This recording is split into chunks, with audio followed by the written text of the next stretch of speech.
I think it's very realistic. I think it was unrealistic for the mayor to ask the superintendent of police to take a pay cut.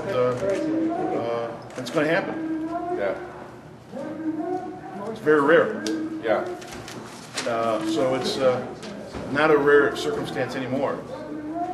And you mentioned you make $63K and you've taken 12 furlough days yourself. Yes. Just this year? Yes. Thanks very much.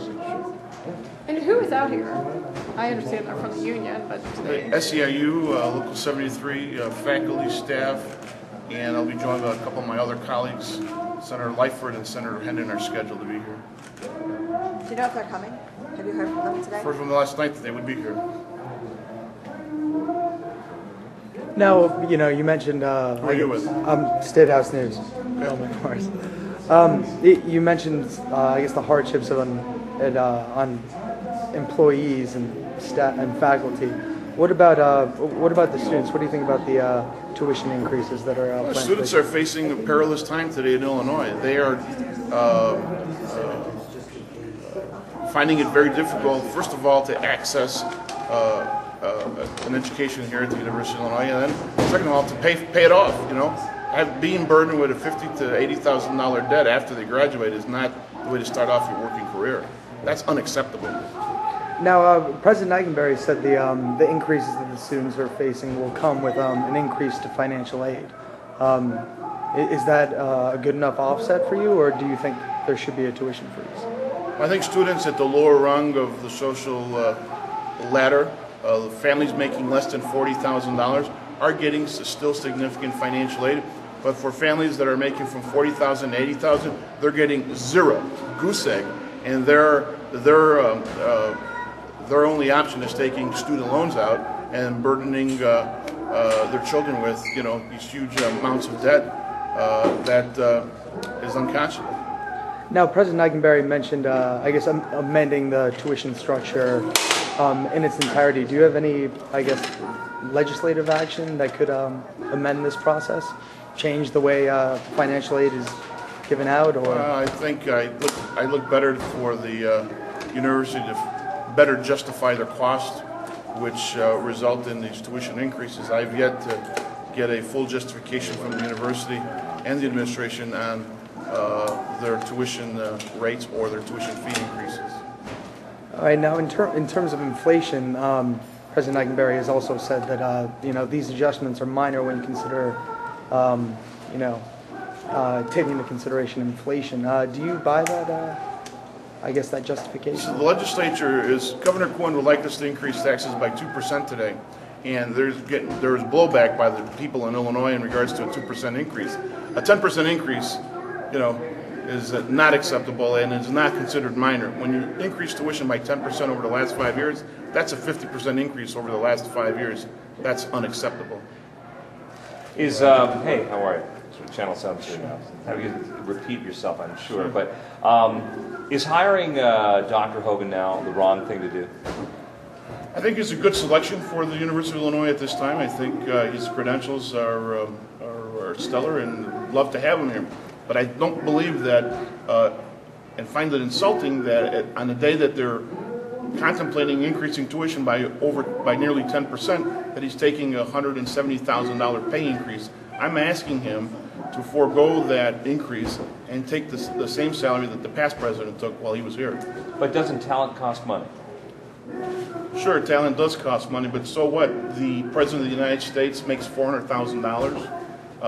The governor of the state of Illinois makes $175,000, and the mayor of the city of Chicago makes about $170,000. I think we have very talented executives at city, state, and in the White House. This president will be making more than the president of the United States, my former colleague Barack Obama. That makes $400,000. Okay, let's talk a little bit about the context of the range of problems that Dr. Hogan is going to be inheriting when he comes in here. What do you think his biggest challenge is, and can he have the kind of support he needs to get the job done if he's coming in under financial cloud? I think from my perspective, his greatest challenge is to contain costs and the escalating cost of tuition and fees. I'm calling on him to contain costs and actually reduce tuition, reduce fees, and make it affordable and accessible to working families in Illinois. there are a number of reports out of Connecticut that this is a very imperious man who really doesn't care about appearances. He's very strong administratively and obviously academically, but he doesn't care about the optics of stuff. What would you say to him? What advice would you give with regard to that as he takes on this new challenge in Illinois? Well, the optics are very strong in the state of Illinois, and people are looking at the elected officials, the body politic, with a sharp lens, and I think university officials are under the gun also of the sharp lens to sharpen their pencils and hold the line on costs. But can he then legitimately and effectively govern this university if he does not take the pay cut that you're asking him to take? I think he's going to be headed into a bumpy road and a storm in the future if he does not, if he continues the history of the university over the last few years by increasing tuition every year by 10% and taking on a salary that is not affordable to people of Illinois. Today we're facing a crisis.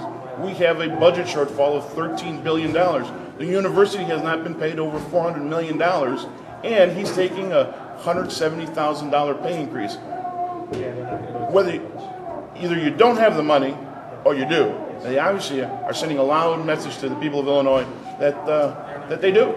So what's your message then to the board of directors? Because a lot of people would say, look, if he's being offered this, he should just take it, and the buck really stops at the board of directors in terms of the compensation cut.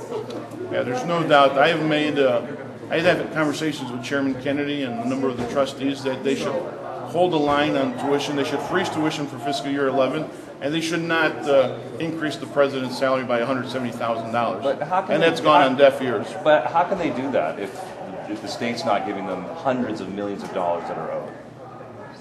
That's right. If the state is not giving them hundreds of millions of dollars, how can they increase, a gentleman's salary by $170,000?